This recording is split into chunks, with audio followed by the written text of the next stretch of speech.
मनुष्य की विशेषता ज्ञान। ज्ञान न हो तब, ज्ञान विहीन होने की वजह से चेतन होते हुए भी सब प्राणी को नीचे दर्जे में गिना जाता है। जीवन तो वनस्पति में भी, पर ज्ञान नहीं। दूसरे भी हैं, मक्खी हैं, मच्छर हैं, कीड़े हैं, मकोड़े हैं, जीवन है, उनमें भी जिंदगी, मेढक में भी जिंदगी, मछली में भी जिंदगी है, कछुए में भी जिंदगी है, चिड़िया में भी जिंदगी है। फिर उनको क्यों हम घटिया दर्जे का मानते हैं? उनकी एक ही कमी है कि उनको ज्ञान की कमी है। मनुष्य ज्ञान का देवता माना गया है। ज्ञान की वजह से, मननशील होने की वजह से, विचारशील होने की वजह से मनुष्य का स्तर ऊंचा उठा है।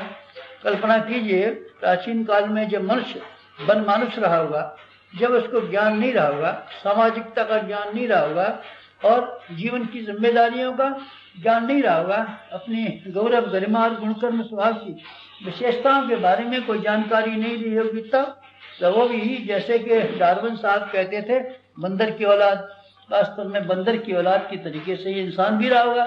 लेकिन आज सृष्टि का स्वामी बना हुआ है। किस वजह से? प्राचीन काल की तुलना में आज आदमी का ज्ञान बढ़ता हुआ चला गया है।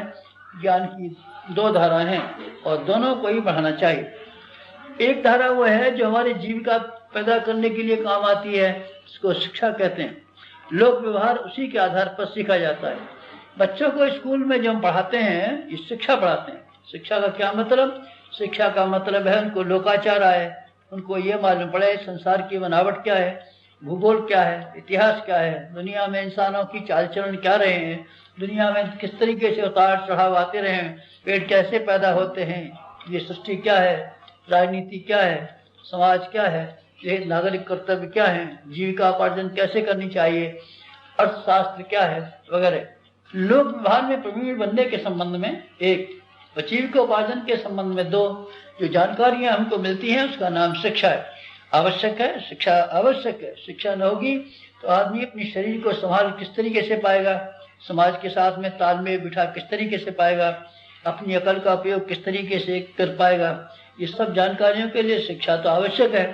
शरीर के जीवन के लिए, भौतिक जीवन को ठीक बनाए रहने के लिए शिक्षा बेहद जरूरी है। लेकिन एक केवल भौतिक जीवन ही तो नहीं है, एक और भी तो हमारा जीवन है जिसको हम आध्यात्मिक जीवन कहते हैं। चेतना भी तो कोई हमारे भीतर है, आत्मा भी तो कोई हमारे भीतर है, विवेक भी तो कोई हमारे भीतर है, संवेदनाएं भी तो हमारे कोई भीतर है। इन सबको ठीक रखने के लिए एक और चीज की जरूरत है जिसका नाम है विद्या। ज्ञान की धारा उसी को कहते हैं जिसको विद्या कहा गया है। विद्या का पूरा नाम अध्यात्म विद्या।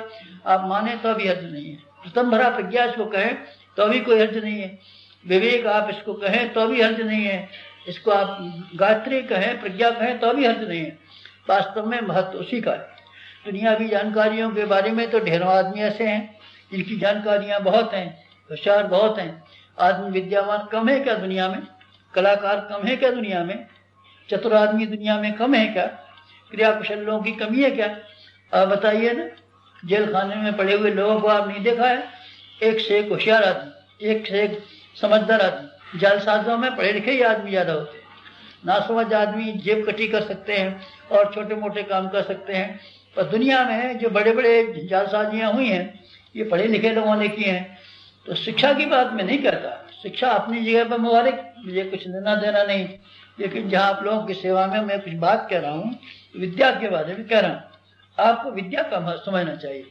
विद्या का अगर महत्व समझ सकें तो मजा आए। विद्या से क्या मतलब? विद्या से मतलब यह है कि आप अपने विचारों का इस्तेमाल किस तरीके से करें, आप अपने शरीर का इस्तेमाल किस तरीके से करें, साधनों का इस्तेमाल कैसे करें, परिस्थितियों का उपयोग किस तरीके से करें। अपने पास जो सामान और साधन मिला हुआ है या मिल सकता है, आप उसका ठीक तरीके से इस्तेमाल किस तरीके से कर पाएंगे, बस इसी का नाम विद्या है। इसी का नाम विद्या है। इसके लिए सामान्य लोक ज्ञान से काम नहीं चलता। इसके लिए आदमी को थोड़ा ऊंचे स्तर पर बैठ करके विचार करना होता है और ये देखने पड़ता है कि इंसान की गरिमा, इंसान की महत्ता की सुरक्षा किस तरीके से की जाए, उसके लिए क्या करना चाहिए। बस इसी का नाम विद्या है। अगर विद्या किसी को मिल जाए तब फिर धन्य हो जाते हैं। शास्त्रों में विद्या की महत्ता के लिए यानी कैसे कहा गया है, विद्या अमृत मसनुते, विद्या को अमृत कहा गया है। जिसने विद्या प्राप्त कर ली उसको अमृत मिल गया। जो ठीक तरीके से उचित और अनुचित का हल जानता है उसके लिए फिर दुनिया में कोई चीज मुश्किल नहीं रह जाती। समाप्त। अंधकार